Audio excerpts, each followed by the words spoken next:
नमस्कार दोस्तों, स्वागत है आपका हमारे YouTube channel engineer Gopal Patel पर। फ्रेंड, जैसा कि कल मैंने बताया था कि एनआरवी न्यूक्लियर रिसाइकल बोर्ड जो कि आपका भाभा एटॉमिक रिसर्च सेंटर का ही पार्ट है, उसके अंतर्गत बहुत सारी वैकेंसी आई है कैटेगरी 1 एंड कैटेगरी 2। तो देखिए दोस्तों, आज इसका फुल नोटिफिकेशन आ गया है, तो हम लोग इसके फुल नोटिफिकेशन के बारे में बात करेंगे। और एक दोस्त कल से बहुत ज़्यादा कमेंट कर रहे हैं कि सर इसमें हाइट ही मांगता है क्या। तो आइए दोस्तों, हम लोग पूरा डिटेल से नोटिफिकेशन को पढ़ेंगे और उसमें देखेंगे क्या हाइट मांग रहा है क्या नहीं। ठीक है, तो आइए बिना देर रुके हम लोग शुरू करते हैं यहाँ पर। तो यहाँ पर देखिए, यह आपका कैटेगरी 1 का पोस्ट है, स्टिपेंडरी ट्रेनिंग कैटेगरी 1, जिसमें आप लोगों को यह डिप्लोमा ट्रेनिंग के अंतर्गत वैकेंसी आती है, जिसमें केमिकल के लिए टोटल 8 पोस्ट है। केमिस्ट्री के लिए जिन्होंने बीएससी, यानी देखिए यहाँ पर मिनिमम 60% मार्क्स इन बीएससी, इसके लिए 2 पोस्ट है। फिर आपका civil, diploma in civil engineering 5 post है। Diploma in electrical engineering total 13 post है। फिर आपका diploma in electronics engineering total 7 post है। फिर आपका डिप्लोमा इन इंस्ट्रूमेंटेशन में टोटल 7 पोस्ट है। फिर आपका एक है डिप्लोमा इन मैकेनिकल इंजीनियरिंग, तो मैकेनिकल के लिए यहाँ पर सबसे ज़्यादा सीट है, टोटल 32 सीट है। और देखिए फ्रेंड्स, इसका एजुकेशनल क्वालिफिकेशन क्या होना चाहिए। अगर आप लोग 10th के बाद, ठीक है, 10th के बाद 10th plus 3 year diploma, 3 year diploma minimum 60% marks, तब आप इस फॉर्म के लिए एलिजिबल हैं।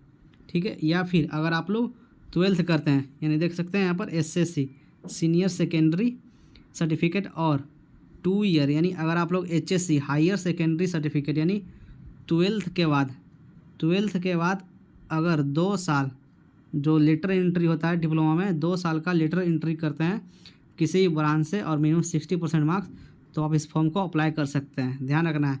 वहीं अगर आप लोग को क्या है दोस्तों, यहाँ पर देख सकते हैं आप लोग, अगर आप लोग 10th, ठीक है, 10th के बाद आईटीआई किए हैं और आईटीआई के बाद डिप्लोमा में एंट्री लिए हैं, तब आप इस फॉर्म को अप्लाई नहीं कर सकते हैं, ध्यान रखना है आप लोग को। अब हम लोग बात कर लेते हैं यहाँ पर कैटेगरी 2, यानी स्टिपेंडरी ट्रेनिंग कैटेगरी 2, जिसके अंतर्गत 189 पोस्ट, बहुत ही ज़्यादा और बहुत ही अच्छा वैकेंसी है दोस्तों। और ये आप लोगों का परमानेंट जॉब है, ध्यान रखना है। परमानेंट जॉब है जो कि डिपार्टमेंट ऑफ एटॉमिक एनर्जी का जो पीएमओ यानी प्राइम मिनिस्टर के सीधे अंतर्गत आता है दोस्तों। और ये बहुत ही अच्छा जॉब होता है, आप लोग को ध्यान रखना है। इसमें टोटल 189 पोस्ट है।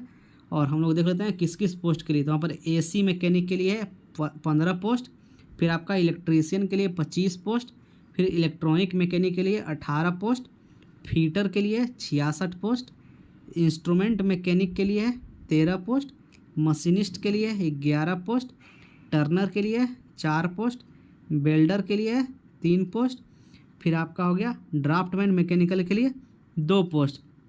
आगे देख लेते हैं हम लोग। फिर यहाँ पर आपका लेबोरेटरी असिस्टेंट के लिए 4 पोस्ट। और देखिए फ्रेंड्स, इसका एजुकेशनल क्वालिफिकेशन क्या होना चाहिए। एजुकेशनल क्वालिफिकेशन होना चाहिए कि मिनिमम 10th, और 10th के बाद आप लोगों का होना चाहिए जिस भी कैटेगरी से आप लोगों ने आईटीआई किया है, चाहे एसी मैकेनिक हो, इलेक्ट्रीशियन हो, इलेक्ट्रॉनिक मैकेनिक हो, फीटर हो, आप लोग को ये होना चाहिए। जो जैसे आपका इलेक्ट्रीशियन 2 साल का होता है, फीटर 2 साल का होता है, वो आप लोग का रहना ज़रूरी है। या फिर देख सकते हैं NTC ITI pass 2 year duration, फिर NSC of 2 year duration under apprenticeship training, अगर ये आप लोगों के पास है तब आप इस फॉर्म को अप्लाई कर सकते हैं। और यहाँ पर देख सकते हैं आप लोग जो ड्राफ्टमैन मैकेनिकल के लिए, इसके लिए क्या लिखा गया है, एसएससी विथ मिनिमम 60% मार्क्स, और HSC in science stream physics chemistry math with minimum 60% marks in aggregate, and certificate of 1 year duration in draftsman mechanical issued by technical education board और स्टेट गवर्नमेंट, ध्यान रखना है। फिर आपका यहाँ पर है लेबोरेटरी असिस्टेंट, तो लेबोरेटरी असिस्टेंट के लिए टोटल 4 पोस्ट है। और इसके लिए क्वालिफिकेशन की बात करें तो आप लोगों का मिनिमम 12th होना चाहिए, ठीक है, 12th, HS in science stream physics chemistry math with minimum 60% marks होना चाहिए। या फिर SSC with minimum 60% marks in aggregate plus trade certificate in laboratory assistant, यानी अगर आप लोगों ने 10वां के बाद अगर लेबोरेटरी असिस्टेंट किया है तो आप लोगों के पास ट्रेड सर्टिफिकेट है, तो आप इस फॉर्म को अप्लाई कर सकते हैं। या फिर अगर आप लोगों ने 12th किया है और 12th में आप लोगों का सब्जेक्ट होना चाहिए फिजिक्स केमिस्ट्री एंड मैथ और मिनिमम 60% मार्क्स, तो आप इस फॉर्म को अप्लाई कर सकते हैं। वहीं हम लोग बात करें प्लांट ऑपरेटर, जो कि आपका बहुत ही चर्चा में रहता है। प्लांट ऑपरेटर टोटल 28 पोस्ट है दोस्तों, टोटल 28 पोस्ट है। और इसके लिए भी क्या है, एलिजिबिलिटी क्राइटेरिया तो HSC यानी 12th होना चाहिए, higher secondary certificate with physics chemistry and mathematics minimum 60% marks, तब आप इस फॉर्म को अप्लाई कर सकते हैं। और यहाँ पर देख लेते हैं हम लोग, यहाँ पर देख लीजिए एजुकेशनल या technical qualification should be from recognised university board technical education of central या स्टेट गवर्नमेंट। फिर आपका देखिए यहाँ पर मिनिमम एज क्या होना चाहिए, तो स्टिपेंडरी ट्रेनिंग कैटेगरी 1 के लिए मिनिमम एज होना चाहिए 18 साल और मैक्सिमम एज होना चाहिए 24 साल। ध्यान रखना ये आपका कैटेगरी 1 यानी डिप्लोमा वाले स्टूडेंट के लिए मिनिमम 18 साल और मैक्सिमम 24 साल। वही हम लोग बात करें कैटेगरी 2 यानी जो आपका ITI वाला है और 12th वाला है, तो इसमें मिनिमम होना चाहिए 18 साल और मैक्सिमम 22 साल होना चाहिए दोस्तों। और देखिए यहाँ पर नोट में क्या लिखा है, ओनली SSC/matriculation/HSC सर्टिफिकेट और birth certificate issued by appropriate government authority will be accepted as proof of date of birth. No subsequent request for change in date of birth shall be entertained. ठीक है, आप लोग को ये होना चाहिए। फिर आपका बात करते हैं यहाँ पर फ्रेंड्स कि अपर एज यानी जो SC ST OBC को मिलता है उसके लिए तो आपको छूट मिलता ही रहेगा। और यहाँ पर देख लीजिए फ्रेंड्स फिजिकल स्टैंडर्ड, यहाँ पर ये बहुत ही बड़ा मुद्दा है। मिनिमम हाइट 160 सेंटीमीटर और मिनिमम वेट 45.5 किलोग्राम। तो ये देखिए दोस्तों इन्होंने यहाँ पर इस चेंज कर दिया है। जो पिछला बार बात करें हम लोग NRB न्यूक्लियर रिसाइकल बोर्ड का जो पिछला बार वैकेंसी आया था और कैटेगरी 2, ठीक है, कैटेगरी 2 का एग्ज़ाम आप लोगों को पता होगा फ्रेंड्स 26 सितंबर को हुआ था, 26 सितंबर 2021 को हुआ था। तो उसमें इन्होंने हाइट के बारे में शायद चर्चा नहीं किया था या फिर मिनिमम हाइट 152 सेंटीमीटर लिखा था। तो फ्रेंड्स ऐसा नहीं करना चाहिए, सभी स्टूडेंट का हाइट इतना नहीं होता है, ध्यान रखना है। और इनको इसके बारे में सोचना चाहिए। इसमें आपको लास्ट में एक नंबर दिया गया है, फ़ोन नंबर, हेल्पलाइन नंबर। तो आप लोग जिन भी स्टूडेंट का 160 सेंटीमीटर से हाइट कम है तो लोग फ़ोन करके पूछ सकते हैं। और यहाँ पर इन्होंने स्लैश में क्या लिखा है, relaxable if the candidate is otherwise medically fit, यानी रिलैक्सेबल यानी अगर स्टूडेंट मेडिकली फिट होते हैं तो उनको छूट दिया जाएगा। तो छूट कितना दिया जाएगा, 160 सेंटीमीटर दोस्तों, ठीक है, 160 सेंटीमीटर है। अब जैसे ही मेरा हाइट है 155 सेंटीमीटर, मेरा ही हाइट है 155 सेंटीमीटर।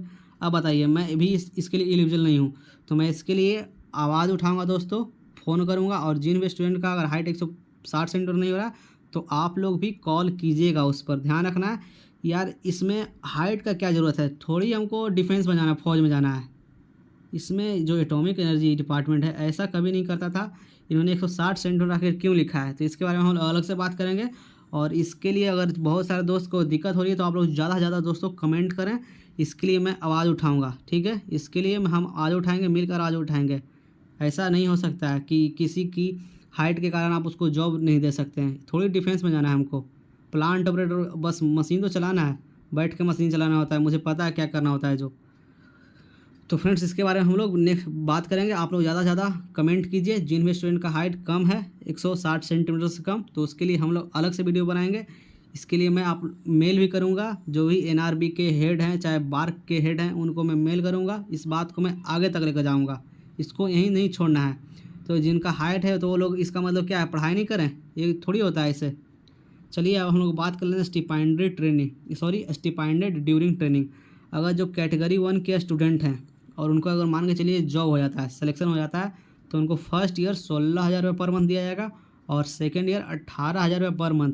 और अगर आप लोग सक्सेसफुल ट्रेनिंग कर लेते हैं तो इसके बाद आप लोगों का लेवल 7 का जॉब यानी 44,900 रुपया बेसिक पे या डिप्लोमा वाले स्टूडेंट के लिए है, ठीक है।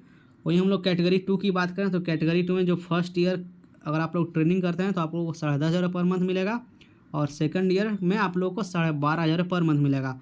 और अगर आप लोग ये 2 साल जो ट्रेनिंग किए हैं, अगर आप लोगों ने बहुत अच्छा परफॉर्मेंस किया है, ठीक है, बहुत अच्छा परफॉर्मेंस करेंगे आप लोग, यानी आप लोग को समझिए कि एग्ज़ाम भी होता है, इंटरव्यू भी होता है ट्रेनिंग के बाद भी। 2 साल आप लोग ट्रेनिंग करेंगे तो उसके बाद ही आप लोग का एग्ज़ाम होगा, इंटरव्यू होगा। तो उसी के हिसाब से आप लोगों को लेवल 3 और लेवल 4 का पोस्ट दिया जाता है, ठीक है। अगर आप लोगों का क्या बोलते हैं, अगर आप लोगों का ट्रेनिंग बहुत ही अच्छा रहा, मान के चलिए A1 यानी 80% प्लस या फिर 85% प्लस रहता है तो उनको लेवल 4 का मिलता है। और जिनका कम रहता है उनको लेवल 3 का जॉब दिया जाता है, आप लोगों को पता होना चाहिए दोस्तों। और हम लोग कैटेगरी 1 का सिलेक्शन के बारे में बात करें तो आप लोगों को 1 घंटे में 40 क्वेश्चन करने होंगे और 1 घंटे में 40 क्वेश्चन करने होंगे। और सीट के हिसाब से जितना अगर वैकेंसी है किसी भी पोस्ट के लिए तो 5 गुना स्टूडेंट को यहाँ पर बुलाया जाएगा, ध्यान रखना है। इसमें इन्होंने ये नहीं लिखा है कि 40% मार्क्स ज़रूरी है, इन्होंने लिखा है कि सिर्फ 40 क्वेश्चन रहेगा। और फिर आप लोग का जो देखिए यहाँ पर written examination shall short listed for interview NRV reserve the right to restrict number of candidate call, यानी इन्होंने साफ लिख दिया है कि इनके पास हक है, अधिकार है कि कितने स्टूडेंट को इंटरव्यू के लिए बुलाना है। ऐसे मैक्सिमम ये लोग 5 गुना स्टूडेंट को बुला सकते हैं, ध्यान रखना है आप लोग को। अब हम लोग बात करें फ्रेंड्स कि सिलेक्शन फाइनल सिलेक्शन कैसे होगा। तो फाइनल सिलेक्शन जो होता है डिप्लोमा वालों के लिए कैटेगरी 1 का, वो आपका इसके अंतर्गत है only for interview, the interview only, ध्यान रखना फाइनल सिलेक्शन। अब हम लोग बात कर रहे हैं यहाँ पर कैटेगरी 2। तो कैटेगरी 2 के अंतर्गत आप लोगों को पता होगा दोस्तों कि कैटेगरी 2 के अंतर्गत लेवल 1 यानी प्रीमियरली टेस्ट होता है जो सबका सेम होता है, चाहे ITI वाले स्टूडेंट हो चाहे 12th वाले स्टूडेंट हो। तो उनको 20 क्वेश्चन मैथमेटिक्स से, 20 क्वेश्चन साइंस से, 10 क्वेश्चन जनरल अवेयरनेस से, यह सिर्फ आपका क्वालिफाइंग नेचर का होता है, ध्यान रखना। देखिए all candidate with marks 40% in general category and 30% for other category, ध्यान रखना। फिर आपका यहाँ पर आ गया एडवांस टेस्ट, इसी से आप लोग का दोस्तों मेरिट बनता है, एडवांस टेस्ट से ही आप लोग का मेरिट बनता है। और जो 12th वाले स्टूडेंट हैं उनको आपको 50 क्वेश्चन मिलेगा, 50 क्वेश्चन ध्यान रखना है। और जो ट्रेड वाले स्टूडेंट है उनको भी 50 क्वेश्चन मिलेगा, और 50 क्वेश्चन उन्हीं के ट्रेड से मिलेगा, ध्यान रखना है। ट्रेड से आपको ही 50 क्वेश्चन मिलेगा। और जो 12th वाले स्टूडेंट हैं तो उनको क्या मिलेगा, तो उनको फिजिक्स, केमिस्ट्री और मैथमेटिक्स के क्वेश्चन मिलेंगे, ध्यान रखना। 50 क्वेश्चन में फिजिक्स, केमिस्ट्री और मैथमेटिक्स आपका 12th लेवल का होगा, क्योंकि यह आपका 12th लेवल पर जॉब है दोस्तों। फिर देखिए आप लोग का candidate shall undertake the preliminary and advance test on the same day, यानी स्टेज 1 और स्टेज 2, यानी आप लोग का जो ITI के स्टूडेंट है या 12th का स्टूडेंट है, जो कैटेगरी 2 का एग्ज़ाम होगा दोस्तों, वो आप लोग का स्टेज 1 और स्टेज 2 सेम डे हो जाएगा। तो ये लोग अच्छा काम कर रहे हैं यहाँ पर, ठीक है। जहाँ पर ये लोग अच्छा काम करते हैं तो इनको मैं बताता हूँ, बट ये लोगों ने गलत लिखा है कि 160 सेंटीमीटर हाइट होना चाहिए। इसके लिए हम सवाल करेंगे दोस्तों, आप लोग को चिंता करने की ज़रूरत बिल्कुल भी नहीं है। यहाँ पर देख सकते हैं इन्होंने क्या बताया, कैटेगरी 1 के अंतर्गत अगर आप लोग सक्सेसफुल ट्रेनिंग कर लेते हैं तो आप लोग का एंट्री पेस यानी सक्सेसफुल, और फिर आप लोग कैटेगरी 2 के अंतर्गत टेक्नीशियन बी का पोस्ट मिलेगा। अगर नॉर्मल परफॉर्मेंस रहा और अगर एक्सीलेंट परफॉर्मेंस रहा तो आपको लेवल 4 का जॉब मिलेगा। तो ये आपका बेसिक पे है दोस्तों। यहाँ पर देख सकते हैं जो भी फिर एक्स्ट्रा बेनिफिट मिलता है, इतना सारा एक्स्ट्रा बेनिफिट है, क्योंकि friends department of atomic energy सीधे आपका PMO के अंतर्गत आता है, प्राइम मिनिस्टर ऑफिस सीधे। जैसे कोई भी अगर DA एक्स्ट्रा जो भी अलाउंसेस लागू होता है डायरेक्ट इसी से शुरू होता है दोस्तों, ध्यान रखना है आप लोग को। फिर आपका यहाँ पर बॉन्ड का भी बात होता है कि मान के चलिए आप लोग ट्रेनिंग करते हैं, जॉब लग गया तो आप लोग को मिनिमम 3 साल का बॉन्ड भरना होता है आफ्टर ट्रेनिंग, ध्यान रखना है। फिर देखिए इन्होंने नेचर ऑफ ड्यूटी बताया है, यहाँ पर देख लेते हैं हम लोग ITI वाले स्टूडेंट के लिए। तो देखिए operation and maintenance of air conditioning, तो यहाँ से कहाँ लग रहा है कि इनको हाइट का ज़रूरत है। Assistance in process of radio chemical plants and operation, बताइए समझ में नहीं आता है। आगे देखते हैं हम लोग duties will involve working around the clock. तो अब फिर यहाँ पर कुछ और पोस्ट है दोस्तों, साइंटिफिक असिस्टेंट भी एंड टेक्नीशियन भी लाइफ साइंस, टेक्नीशियन भी रीगर के लिए पोस्ट है। अब यहाँ पर देख लेते हैं इनके लिए अलग एज है, और यहाँ पर इन्होंने पूरा डिटेल्स दिया है। आगे देख लेते हैं हम लोग। तो यहाँ पर देख सकते हैं, और फॉर्म फी भरना, यानी जो डिप्लोमा वाले स्टूडेंट हैं उनको 150 रुपया फॉर्म फी लगेगा, और जो ITI वाले स्टूडेंट हैं और जो लास्ट में जो साइंटिफिक असिस्टेंट बी यानी कैटेगरी 1 या फिर साइंटिफिक असिस्टेंट बी के लिए 150 रुपया फॉर्म फी लगेगा, और जो लेवल यानी कैटेगरी 2 और जो DR2 और DR3 का पोस्ट है उसके लिए 100 रुपया फॉर्म फी लगेगा दोस्तों। ये रही आपका फुल डिटेल नोटिफिकेशन। अब हम लोग देख लेते हैं यहाँ पर, ये देखिए written examination will be conducted at Mumbai and Chennai only, यानी रिटन एग्जामिनेशन होगा है जो आप लोगों का ओनली मुंबई और चेन्नई में ही होगा। और स्टेज टेस्ट 3 यानी स्किल टेस्ट 3 जो आपका कैटेगरी 2 का होता है वो आपका मुंबई में ही सिर्फ होगा, ध्यान रखना है। और कैटेगरी 1 का जो इंटरव्यू होगा वह भी सिर्फ आपका मुंबई में ही होगा दोस्तों। ये रहा इंपॉर्टेंट बात है। बाकी जो भी आप लोग का डाउट है आप लोग ज़रूर कमेंट बॉक्स में कमेंट करें, जो भी क्वेश्चन है आप लोग ज़रूर कमेंट बॉक्स में कमेंट करें। फिर यहाँ पर देखिए 4 क्वेरीज़, कॉन्टैक्ट नंबर इन्होंने दिया है 022 255597983 इन्होंने फ़ोन नंबर दिया दोस्तों। आप लोग ज़रूर से नोट कर लीजिए जिन भी स्टूडेंट को कोई भी प्रॉब्लम है, ठीक है, चाहे हाइट से रिलेटेड हो चाहे कुछ भी से रिलेटेड हो। फिर आपका एक और फ़ोन नंबर है यानी 022 आपको आगे लगाना ही होगा। फिर आपका एक फ़ोन नंबर है यानी 1, फिर 2 और तीसरा। तो इन्होंने 3 फ़ोन नंबर दिया है। इसके ऊपर मैं कॉल करके बात भी करूँगा दोस्तों।